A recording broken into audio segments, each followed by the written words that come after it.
हम उपभोक्ता की बचत के बारे में अध्ययन कर रहे हैं और हमने अब तक इसमें इस बात की जानकारी प्राप्त की है कि उपभोक्ता की बचत से क्या आशय है, इसकी क्या मान्यताएं हैं और उपभोक्ता की बचत किन कारणों से उदित होती है।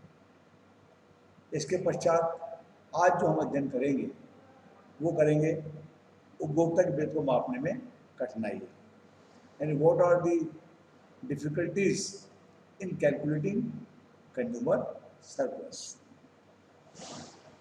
सबसे पहली है, पॉइंट्स के रूप में लिखना इसलिए उचित रहेगा कि अपने को अपना आंसर भी इसी रूप में लिखना पड़ता है, तो मैं सुविधा के लिए पॉइंट्स बोलूँगा, आप उसको हेडिंग के रूप में लिख लीजिए और उसके बाद अपन उसको समझने का प्रयास करेंगे।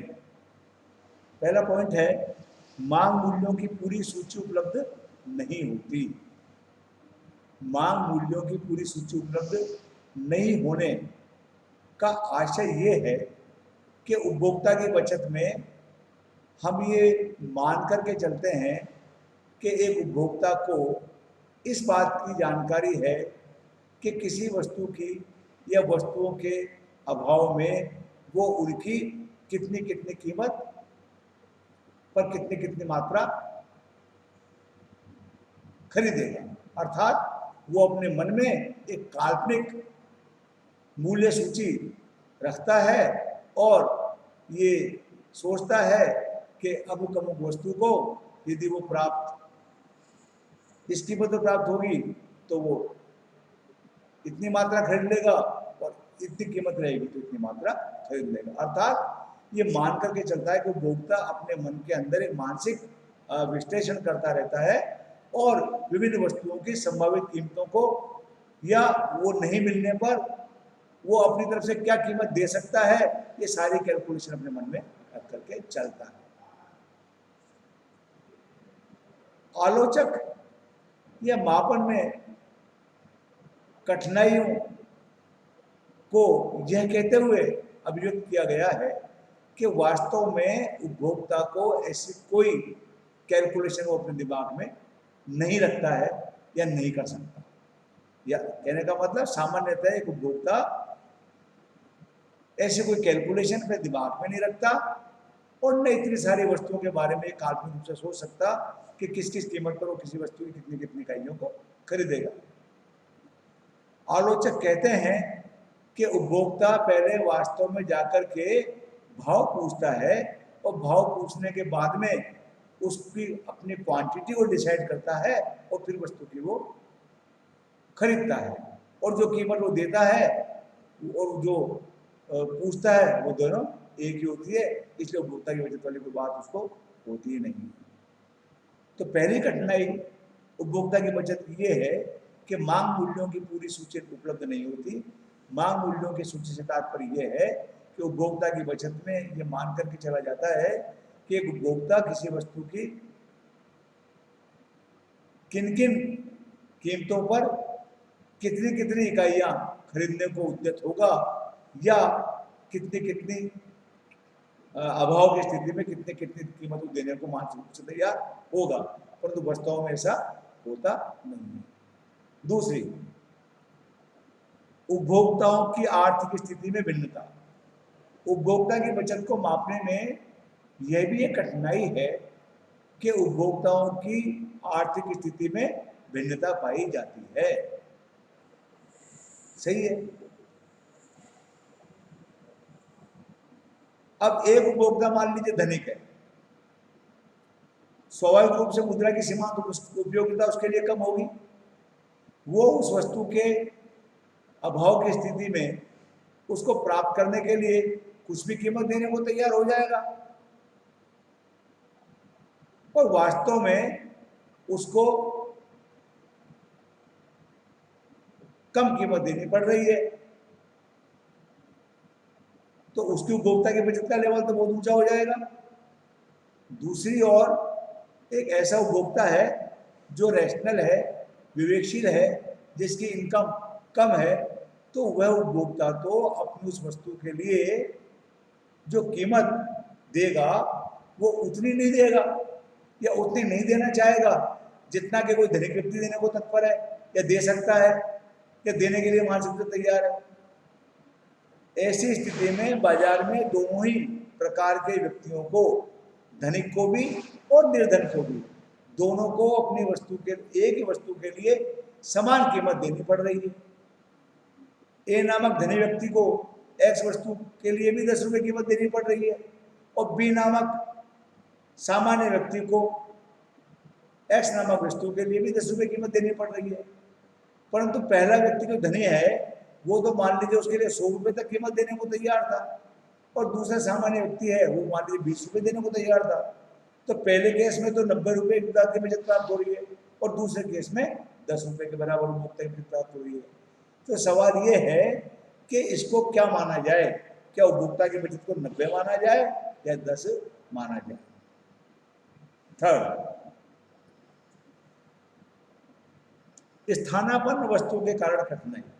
उपभोक्ता की बचत की मापनीयता की समस्या यह भी है कि स्थानापन्न वस्तुओं के कारण भी कठिनाई उत्पन्न हो जाती है। स्थानापन्न वस्तुएं वह होती हैं जब हम एक वस्तु के स्थान पर दूसरी वस्तु को यूज करने की स्थिति में होते हैं तो वो एक दूसरे के स्थानापन्न कहलाती है। हम सामान्यतः कहते हैं चाय कॉफी को स्थानापन्न मान लेते हैं, क्योंकि चाय नहीं हो तो कॉफी और कॉफी नहीं हो तो चाय। तो यहाँ उपभोक्ता की बचत में इसका रोल ये है कि यदि स्थानापन्न वस्तुएं ज्यादा हैं या किसी वस्तु की स्थानापन्न वस्तुएं हैं या स्थानापन्न वस्तु है तो उपभोक्ता की बचत निश्चित रूप से कम होगी, क्योंकि उपभोक्ता के पास में विकल्प मौजूद होता है। ऐसी स्थिति में वह उस वस्तु के लिए ज्यादा कीमत देने को तत्पर नहीं होगा। परंतु उसके विपरीत यदि कोई ऐसी स्थिति है कि जब किसी वस्तु की स्थानापन्न वस्तु उपलब्ध नहीं है और जब वस्तु की स्थानापन्न वस्तु उपलब्ध नहीं है तो इसका मतलब ये है कि उपभोक्ता उस वस्तु के लिए अभाव की स्थिति में बहुत ज्यादा कीमत देने को तैयार हो जाएगा। तो कहने का मतलब स्थानापन्न वस्तु है तो उपभोक्ता की बचत कम होती है और स्थानापन्न वस्तु नहीं है तो उपभोक्ता की बचत अधिक हो सकती है। ये इसका नेक्स्ट है, द्रव्य की सीमांत उपयोगिता एक समान नहीं रहती। उपभोक्ता की बचत की मापने में यह भी एक कठिनाई है कि मुद्रा की सीमांत उपयोगिता एक समान नहीं होती है। कारण कि जब हमारे पास ज्यादा पैसा होता है तो मुद्रा भी तो एक वस्तु है। जब पैसा ज्यादा होगा मुद्रा की सीमांत उपयोगिता हमारे लिए कम होगी और हम वस्तु के लिए अधिक कीमत देने को तैयार हो जाएंगे तो अधिक उपभोक्ता की बचत प्राप्त करने की स्थिति में होंगे। परंतु हमारे पास में, कहने का मतलब उसी व्यक्ति के पास में अब पहले की तुलना में कम मुद्रा है तो उसको ये अधिक सीमांत उपयोगिता मुद्रा की हो जाएगी। वह पहले की तुलना में कम कीमत देना चाहेगा तो कम उपभोक्ता की बचत को प्राप्त होगी। ये इसका तात्पर्य। नेक्स्ट है, उपभोक्ता की रुचि व चैतन्यता में अंतर। उपभोक्ता की बचत को मापने में यह भी एक समस्या है कि उपभोक्ताओं की रुचि और चैतन्यता में भी अंतर पाया जाता है। रुचि और चैतन्यता का मतलब यह है कि कई उपभोक्ता तो किसी वस्तु को बहुत ज्यादा चाहते हैं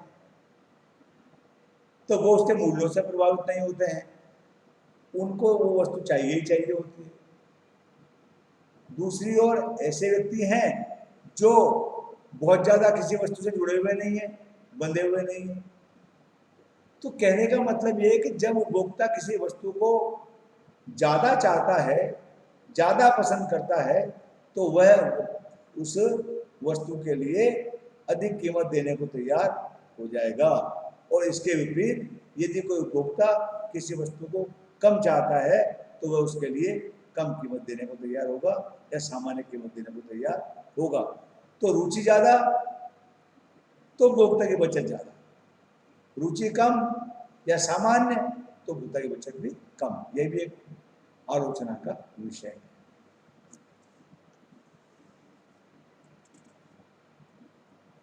फिर नेक्स्ट पॉइंट है कि जीवन रक्षक वस्तुओं के संबंध में उपभोक्ता की बचत अनिश्चित होती है।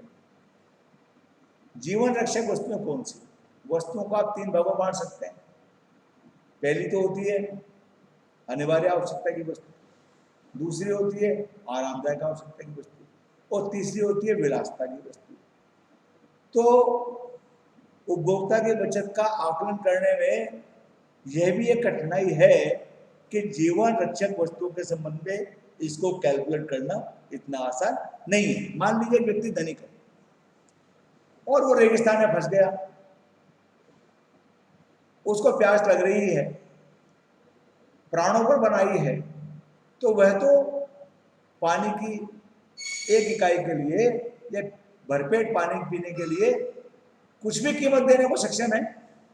सपोज कीजिए जब प्राण संकट में आ गए तो 1 लाख रुपए भी दे सकता है वो, जो भी धनिक है। और वास्तव में यदि मान लीजिए पानी उसको 10 रुपए मिल जाए तो क्या 99,999 रुपए को उपभोक्ता की बचत करेंगे क्या? एक सोचने की स्थिति है। इसी प्रकार से कोई व्यक्ति बीमार है, अपने जीवन से बड़ी कोई चीज होती नहीं, तो वह भी अपने ठीक होने के लिए कुछ भी कीमत देने को तैयार हो जाएगा। या किसी व्यक्ति को डकैतों ने पकड़ लिया, चोरों ने पकड़ लिया, लुटेरों ने पकड़ लिया और उसको मारने की धमकी दी,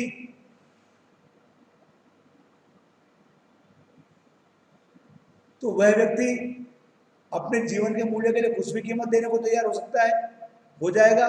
और वास्तव में मान लीजिए वो मांग रहा था, लुटेरा मांग रहा था 10 लाख रुपए और छोड़ दिया उसको 1 लाख रुपए में, तो क्या उस व्यक्ति को इस बात से खुश होना चाहिए कि उसके पास में 9 लाख रुपए बच गए? तो कहने का मतलब यह भी एक प्रकार से उपभोक्ता की बचत को मापने में कठिनाइयों की श्रेणी में आता है। और मार्शल ने इसीलिए कहा कि यह उपभोक्ता की बचत की धारणा है कि सुखमय अवस्था में लागू होती है, सामान्य परिस्थिति में लागू होती है, दुखमय अवस्था में लागू नहीं होती। नेक्स्ट है, इसी प्रकार से प्रतिष्ठा सूचक वस्तुओं के संबंध में भी उपभोक्ता की बचत अनिश्चित होती है। मैंने आपको बताया वस्तुएं 3 प्रकार की हो सकती है। एक तो होती है अनिवार्य आवश्यकता, दूसरी होती है आरामदायक और तीसरी होती है विलासिता। तो विलासिता या प्रतिष्ठा सूचक जो वस्तुएं होती हैं, इन वस्तुओं की विशेषता ये है कि ये ऊंचे मूल्यों पर ही प्रतिष्ठा सूचक होती है, नीचे मूल्यों पर तो कोई लेना नहीं चाहता। आज स्वर्ण की कीमत गिर करके पीतल के बराबर रह जाए तो कोई भी आदमी सोना पहनने को पसंद नहीं करेगा।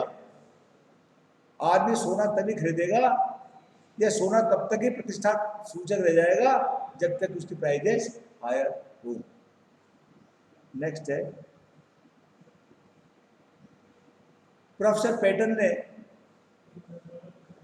उपभोक्ता की बचत के संबंध में एक तर्क यह भी दिया कि जो जो उपभोक्ता किसी वस्तु की उत्तरोत्तर इकाइयाँ अधिक काम में लेता जाता है तो पीछे वाली इकाइयों पर जो पहले से उपभोग कर चुका है उनके संबंध में उसकी कंज्यूमर सरप्लस घटती जाती है।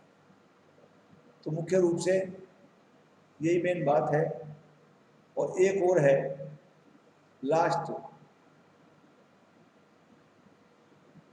मनोवैज्ञानिक धारणा होने के कारण उपभोक्ता की बचत क्या है, मापना उसको संभव नहीं है।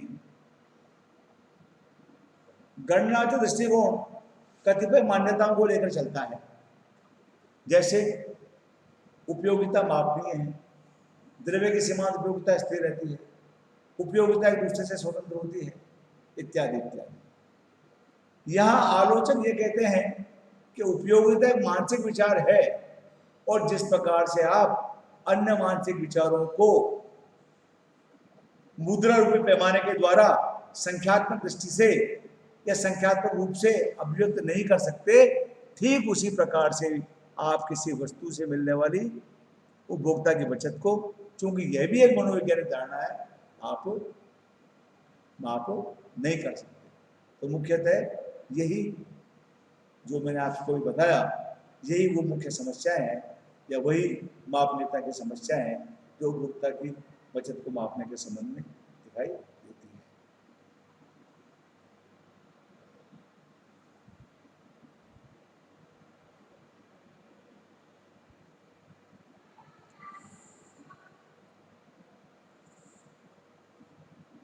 अब इन्हें आप आलोचनाएं कहें, कठिनाइयां कहें, समस्याएं कहें, ये मूलतः एक ही सिक्के के दो पहलू हैं, क्योंकि जो आलोचनाएं हैं वही कठिनाइयां हैं और वही मापनीयता की समस्याएं हैं। परंतु मार्शल ने कुछ हद तक उपभोक्ता की बचत का जो उनका दृष्टिकोण है उसकी समस्याओं को समाधान करने के दृष्टिकोण से कतिपय बात अपनी रखी है। जैसे कि उन्होंने कहा मांग मूल्यों की पूरी सूची उपलब्ध नहीं होती। उपभोक्ता की बचत को मापने में हम ये कहते हैं कि मांग मूल्यों की सूची उपलब्ध नहीं होती, परंतु मार्शल का कहना रहा कि विवेकशील उपभोक्ता फिर भी आपको बता सकता है कि किसी वस्तु के भाव की स्थिति में वो उसके लिए कितनी कीमत देने को तैयार होगा। सभी वस्तुओं के लिए तो संभव नहीं है, पर कुछ वस्तुओं के संबंध में ये अवश्य बता सकता है। नंबर 2, दूसरी मापनीयता की समस्या ये थी कि उपभोक्ता की बचत को मापने में कठिनाई ये थी कि उपभोक्ताओं की आर्थिक स्थिति में भिन्नता पाई जाती है। मार्शल ने कहा कि बाजार में एक वस्तु के अनेक विक्रेता होते हैं, कुछ धनी होते हैं, कुछ निर्धन होते हैं, और क्षतिपूर्वक प्रभाव के कारण ये अतिरेक समाप्त हो जाता है और हम बाजार में सही सही उपभोक्ता बचत के आकलन कर सकते हैं। नंबर 3 है प्रतिस्थापन वस्तुओं के कारण कठिनाई। तो सभी वस्तुओं की प्रतिस्थापन वस्तुएं नहीं होती हैं, अधिकांश वस्तुएं तो स्वतंत्र होती हैं। तो प्रतिस्थापन वस्तुएं पूरक वस्तुओं के संबंध में उपभोक्ता की बचत की कुछ सीमाएं हो सकती हैं, पर सामान्य वस्तुओं के बारे में ये कोई लिमिटेशन नहीं। नेक्स्ट क्या है, द्रव्य की सीमांत उपयोगिता समान नहीं। आलोचक कहते हैं मापनीयता की समस्या में ये बात आती है कि द्रव्य की सीमांत उपयोगिता एक समान नहीं होती और वो घटती बढ़ती रहती है। ज्यादा मुद्रा होगी तो द्रव्य की सीमांत उपयोगिता कम होगी और कम मुद्रा होगी तो द्रव्य की सीमांत उपयोगिता अधिक होगी। इसका जवाब देते हुए मार्शल ने कहा कि ये सही है कि मुद्रा भी एक वस्तु है और इसका मूल्य भी घटता बढ़ता रहता है, परंतु किसी वस्तु के लिए हमारा जो व्यय है वो कुल उपभोग में बहुत छोटा सा पार्ट होता है और उस कारण से यदि मान लीजिए कुछ छोटे मोटी कमी आ जाती है मुद्रा की क्रय शक्ति में तो उससे कुछ ज्यादा प्रभाव नहीं पड़ता। नेक्स्ट है उपभोक्ता की रुचि और चेतनता में फर्क को भी उन्होंने इसी आधार पर खारिज किया कि क्षतिपूर्वक प्रभावों के कारण बाजार में हम सही मात्रा में उपभोक्ता की बचत का आकलन कर सकते हैं। तो कोई व्यक्ति ज्यादा चाहता है, कोई कम चाहता है, तो क्षतिपूर्वक प्रभाव एक दूसरे के प्रभाव को विनिष्ट करके हमें मोटे रूप में उपभोक्ता की बचत को मापने का एक तरीका अवश्य ही सुझा देता है। नेक्स्ट है जीवन रक्षक और प्रतिष्ठा सूचक वस्तुओं के बारे में मार्शल ने यह कहा कि वास्तव में आलोचनाएं तो हैं, परंतु ये सुखमय अवस्था में लागू होती है, दुखमय में नहीं। और जिस वस्तु की हम बात कर रहे हैं कंज्यूमर सरप्लस की, वो हमारी सामान्य उपभोग की वस्तु होनी चाहिए, तो प्रतिष्ठा सूचक वस्तु नहीं होनी चाहिए। और जहां तक मनोवैज्ञानिक धारणाओं की बात कही गई है कि उपभोक्ता की बचत भी मनोवैज्ञानिक धारणा है, इसलिए ये इसको मापा जाना संभव नहीं है। घटनावचक दृष्टिकोण के शास्त्र ने इस बात को कहा है। उन्होंने यही कहते हुए आलोचना की है कि हम किसी वस्तु अथवा सेवा से मिलने वाली उपयोगिता को माप नहीं सकते, परंतु मार्शल ने कहा कि वास्तव में हम मोटे रूप से किसी वस्तु के लिए जो कीमत देते हैं वो कीमत उससे मिलने वाली उपयोगिता को ही व्यक्त करती है और किसी वस्तु अथवा सेवा से मिलने वाली उपयोगिता को मोटे मोटे रूप में माप सकते हैं।